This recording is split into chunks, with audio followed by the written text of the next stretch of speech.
ખ્રિસ્ત ઈસુમાં આપ સર્વને પ્રેમી સલામ. આજે લેન્ટનો 14મો દિવસ. નિયુક્ત શાસ્ત્ર પાઠ લુકની લખેલી સુવાર્તા તેનો 13મો અધ્યાય અને 22 થી 30 કલમ. અહીંયા પ્રમાણે લખેલું છે: તે યરુશાલેમ તરફ મુસાફરી કરતા શહેરે શહેર તથા ગામે ગામ બોધ કરતા ગયા, અને એક જણે તેમને પૂછ્યું, પ્રભુ, ઉદ્ધાર પામનાર થોડા જ છે શું? તેમણે તેઓને કહ્યું કે સાંકડા બારણામાંથી થઈને પેસવાનો પ્રયત્ન કરો, કેમ કે હું તમને કહું છું કે ઘણા પેસવા ચાહશે પણ પેસી શકશે નહીં. જ્યારે ઘર ધણી ઉઠીને બારણું બંધ કરશે અને તમે બહાર ઊભા રહીને બારણું ખટખટાવવા માંડશો અને કહેશો કે પ્રભુ અમારે માટે ઉઘાડો, અને તે તમને ઉત્તર આપશે કે તમે ક્યાંના છો એ હું જાણતો નથી, ત્યારે તમે કહેવા લાગશો કે અમે તમારી સમક્ષ ખાધું પીધું હતું અને તમે અમારા રસ્તાઓમાં બોધ કર્યો હતો. અને તે તમને કહેશે કે હું તમને કહું છું કે તમે ક્યાંના છો એ હું જાણતો નથી, અને અન્યાય કરનાર, તમે સર્વ મારી પાસેથી જાઓ. જ્યારે તમે ઇબ્રાહિમને, ઈસાકને, યાકૂબને તથા પ્રબોધકોને ઈશ્વરના રાજ્યમાં જોશો અને પોતાને બહાર કાઢી મૂકેલો જોશો, ત્યારે તમે રડશો તથા દાંત પીસશો. તેઓ પૂર્વથી તથા પશ્ચિમથી, ઉત્તર તથા દક્ષિણથી આવીને ઈશ્વરના રાજ્યમાં બેસશે. જુઓ, કેટલાક જેઓ છેલ્લા છે તેઓ પહેલા થશે, અને કેટલાક જેઓ પહેલા છે તેઓ છેલ્લા થશે. અહીંયા ગાડી એક્સપ્લિસિટલી ફરીથી એકવાર લુક જે સુવાર્તિક છે તે રિમાઇન્ડ કરાવે છે. 9:51 પહેલા મનન વખતે મેં તમે જોયું હતું કે પ્રભુ હવે હઠેઠથી યરુશાલેમ ભણી નજર કરી રહ્યા છે, રાઈટ? અને અહીંયા ગાડી એ 13મો અધ્યાય અને 22મી કલમમાં તે ફરી યાદ કરાવે છે. ડોન્ટ ફોરગેટ, લુક કહે છે વાંચનારાઓને, કે તે યરુશાલેમ તરફ મુસાફરી કરતા હતા, અને ત્યારે એ મુસાફરી કરતી વખતે શહેરે શહેર અને ગામે ગામમાં તેઓ બોધ કરતા હતા. પ્રશ્ન કરનારા લોકોને તમે જાણો છો? તમે કોઈ જગ્યાએ ફરવા ગયા હોય ને એ શું કહેવાય, વિઝિટર્સ પ્લેસની અંદર તમને ટૂર ગાઈડની કદાચ જરૂર પડે, અમુક જગ્યાઓ હિસ્ટોરિકલ પ્લેસીસની અંદર ખાસ કરીને.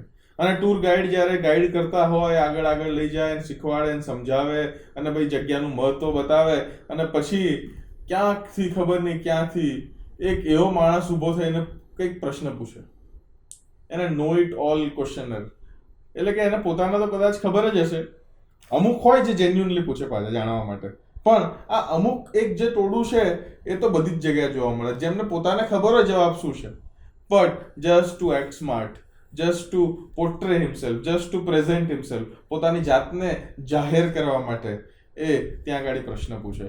અને અહીંયા ગાડી એવો જ એક વ્યક્તિ ટોળામાંથી આવીને પ્રભુને પૂછે છે, અને તેનો પ્રશ્ન તો જુઓ કે પ્રભુ, ઉદ્ધાર પામનાર થોડા જ છે શું?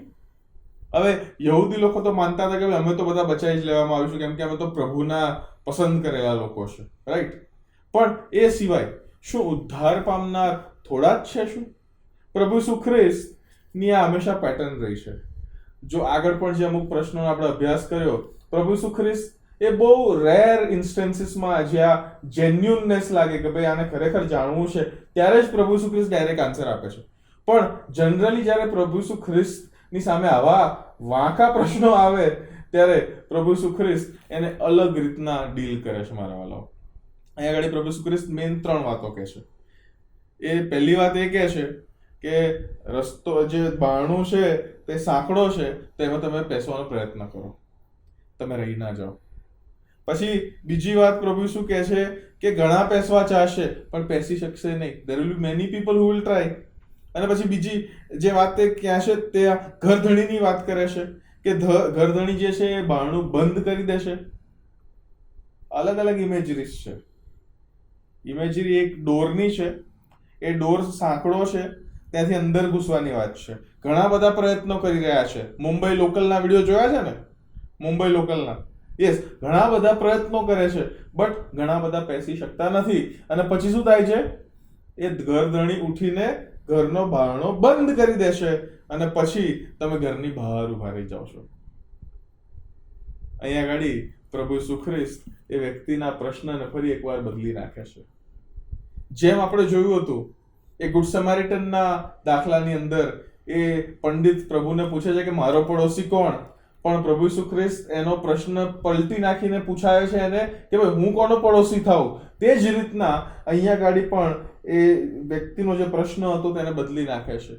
પ્રભુ ઉદ્ધાર પામનાર થોડા જ છે શું, એ પ્રશ્નમાંથી પ્રભુ ઈસુ ખ્રિસ્ત એનો પ્રશ્ન એ રીફ્રેઝ કરે છે અને એ ખરા પ્રશ્ન તરફ એને લઈ જાય છે કે એમ આઈ સેવ્ડ, શું હું ઉદ્ધાર પામેલો છું, શું હું ઉદ્ધાર પામેલો છું. અહીંયા ગાડી પ્રભુ ઈસુ ખ્રિસ્ત કહે છે કે આજુબાજુમાં લોકોને જોયા કરતા first it is important to look here. કારણ કેમ કે એ 22મા અધ્યાયમાં જ લુક યાદ કરાવે છે કે they are on the journey towards Jerusalem. વચ્ચે જે કંઈ પણ થાય, ગામે ગામ ફરે, એ શહેરે શહેર ફરે, અને પછી એ બોધ કરે, બધી વાતો સાચી, but ultimate agenda, ultimate goal is to go towards Jerusalem. He is moving towards Jerusalem. યરુશલેમમાં શું છે? યરુશલેમમાં વધસ્તંભ વાટ જોઈ રહ્યો છે. યરુશલેમમાં એ મારા અને તમારા પાપોનો જે બોજ પ્રભુ ઈસુ ખ્રિસ્ત ઉંચકે છે તે છે. On the way to Jerusalem, Jesus is saying that are there many who are saved ની જગ્યાએ am I saved એ પ્રશ્ન એ મારે ને તમારે પૂછવો રહ્યો મારા વાલાઓ.